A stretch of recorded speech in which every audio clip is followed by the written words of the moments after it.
खाना पकाउने चुलोमा वा स्टोभमा प्रयोग गर्ने ग्यास डेलिभरी पाइप समय समयमा चेक जाँच गर्ने, निरीक्षण गर्ने, मरामत गर्ने, बदली गर्ने जस्ता कार्यमा कहिले पनि ढिलासुस्ती गर्नुहुन्न। यदि यो पाइप पुरानो भयो वा मक्यो वा एक्सपायरी डेट भयो भने यसरी टुट्न जान्छ, फुट्न जान्छ,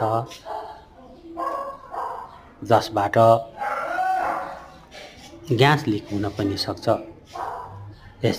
यस्तो पुरानो पाइपहरूलाई हामीले प्रयोग गरेको खण्डमा अथवा एक्सपायरी डेट बेला बेलामा चेक नगरेको खण्डमा ग्यास लिक भएर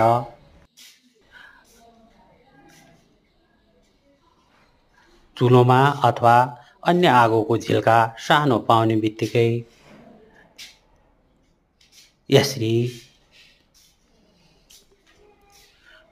पाइपमा पनि आगलागी हुन सक्छ।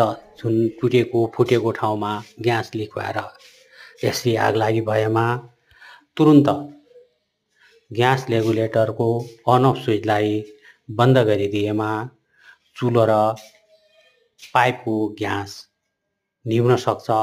तर कोठाको अन्य सामग्रीमा लाग्यो ग्यास भने आगो भने ननिभ्न सक्छ। त्यसर्थ होसियार हौँ, जानकार रहौँ।